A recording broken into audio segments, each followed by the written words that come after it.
రాజన్న సిరిసిల్ల జిల్లా గోవిందరావుపేట తండాలో నిన్న రాత్రి కురిసిన వర్షానికి చాలా వరకు నష్టం జరిగింది. దాదాపు ఇక్కడ ఒక 300 కుటుంబాలు ఉన్నాయి. దాదాపుగా చూస్తున్నాం ఇక్కడ ఇదంతా ఈరోజు వర్షంతో కురిసింది. మొత్తం వడ్లు తడిచిపోయినాయి. పాపం వాళ్ళు ఎంతో ఏడ్చుకుంటూ వాళ్ళ బాధలో ఉన్నారు రైతులు. ఇప్పటికైనా ప్రభుత్వం, ఎమ్మెల్యే ఆది శ్రీనివాస్ గారు, ప్రభుత్వ విప్పు వీరిని పట్టించుకొని వారికి తగిన న్యాయం చేయాలంటూ రైతులు ఆవేదన వ్యక్తం చేస్తున్నారు. ఇప్పటికైనా అధికారులు వెంటనే చొరవ తీసుకొని ఈ యొక్క గోవిందరావుపేట తండకు వచ్చి ఈ తడిచిన వడ్లను వెంటనే వారు ఏ రైస్ మిల్క్ అయినా పంపించి వారికి తగిన న్యాయం చేయాలి. ఇంకా చాలా వరకు కొట్టుకుపోవడం కూడా జరిగింది. దాదాపుగా ఇక్కడ ఒక 10 నుంచి 20-30 క్వింటాల వరకు వడ్లు కూడా ఈ వర్షానికి కొట్టుకుపోవడం జరిగింది. వాళ్ళు కూడా శోక సముద్రంలో మునిగారు. ఇప్పటికైనా అధికారులు వెంటనే చొరవ తీసుకొని దీనిపైన రైతులకు మేలు చేయాలని చెప్పి కోరుచున్నారు. చూడండి ఒకసారి రైతులు పండించిన పంట. ఇంతమంది రైతులు కష్టపడుతున్నారు. ఇదంతా ఒకసారి లైవ్లో చూద్దాం మనం. ఇంత పండించి 6 నెలలు పండించిన పంట ఇంత ఘోరమైన పరిస్థితి రావడం జరిగింది. ఏం ఎత్తినా కానీ ఎత్తరాదు, ఏం చేయరాదు. ఇవన్నీ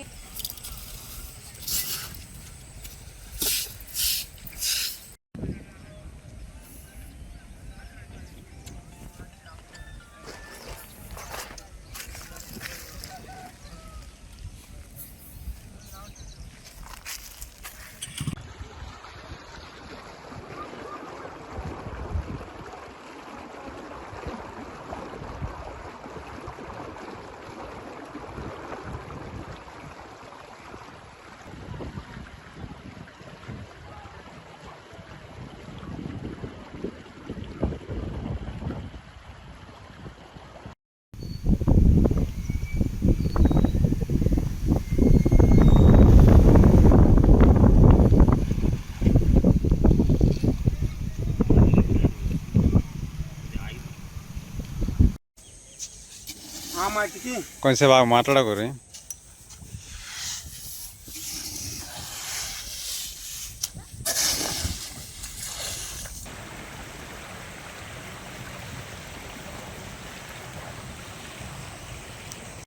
రాజన్న సిరిసిల్ల జిల్లా కోనరావుపేట మండలం గోవిందరావుపేట తండాలో ఉన్నాం. గత 6 నెలలుగా కష్టపడి పండించిన పంటకు ఒకేసారి వాన కురవడంతో ఈరోజు చాలా వరకు నష్టం జరిగింది. దాదాపుగా ఇక్కడ ఒక 200 నుంచి 300 కుటుంబాలు ఉంటాయి. దాదాపుగా ప్రతి రైతు పండించిన పంట ఐకేప్ సెంటర్లో పోసిండు. చూస్తున్నాం ఇదంతా. ఈరోజు వర్షం కురవడంతో మొత్తానికి ధాన్యం అయితే చేతికి రాకుండా మొత్తం నేలపాలైపోయింది. దాదాపుగా మొత్తానికి వర్షంతో టోటల్గా దాదాపుగా మొత్తం తడిసింది ధాన్యం. దీన్ని ప్రభుత్వం ఎలాగైనా రైతులకు మేలు జరిగి ప్రభుత్వం చొరవ తీసుకొని ఈ వడ్లను ఎలాగైనా తీసుకొని వీళ్లకు మేలు జరిగేలా చూద్దాం. రైతుల మాటల్లోనే విందాం అసలు ఏం జరిగింది ఇక్కడ ఏంది అన్నది. మన ఇక్కడ మాజీ ఎంపీటీసీ ప్రకాష్ గారు ఉన్నారు, వారితో మాట్లాడదాం. అయితే నమస్కారం అండి. అయితే తెలంగాణకు వర్షాలు వర్షం వస్తాయి అనుకోలేదు. దాదాపు ఒక వారం రోజుల నుంచి అందరూ పోయడం, ఇంకా ఈ ప్రాంతంలో వడ్లు వేశారు. కానీ ఇట్లా వర్షాలు వస్తాయి, ఇంత ఘోరంగా పడిపోతాయని నష్టపోతారని చెప్పి తెలియదండి. తెలంగాణకు వర్షం పడి మొత్తం వాటర్ నిండిపోయి ఘోరమైన పరిస్థితి అయిపోయింది. పాపం గరీబ్ పరిస్థితిలో రైతులు ఎంత ఘోరంగా నష్టపోతున్నారు. కనుక దీనిపై కొంచెం ప్రభుత్వ అధికారులు వచ్చి మరి దీనికి సంబంధించి కొంచెం అందరి రైతులను చూసి నష్టపోతున్న రైతులను కాపాడుకోవాలని చెప్పేసి మేము ప్రభుత్వాన్ని కోరుకుంటున్నామండి. అనేక పాపం, ఎందుకంటే చాలా ఇదే ఆధారం ఉంది. ఒక రైతులుగా ఇవాళ తీసుకొచ్చి ఒక 4 సంవత్సరాలు వాళ్ళు కష్టపడి పండించి తీసుకొచ్చి పడేసరికి మొత్తం ఉన్న నష్టం, ఘోరమైన నష్టం అండి. నేను ఎక్కువ చెప్పలేకపోతున్నాను. దయచేసి ప్రభుత్వము దీన్ని అధికారులని పట్టించుకొని దీన్ని కొంచెం సరైన నష్టపరిహారం చేయవలసిగా కోరుతున్నాను. ఇంత కుప్ప ఆరబోసినాం, కుప్ప దగ్గర చేసి తాటిపత్రి తప్పిపోయినాం. రాత్రి నైట్ ఇంత వర్షం పడుతుందని మేము మాకు అనుకోలేదు. రాత్రి ఇంకా ట్రాక్టర్ తీసుకొచ్చి ఇంకా కాలువ గిట్ట తీసుకుపోయినాం సార్. ఇంకా బాగానే వర్షం పడ్డది సార్. వర్షం పడితే మొత్తం కొట్టుకొచ్చి ఇల్లు పడ్డాయి సార్.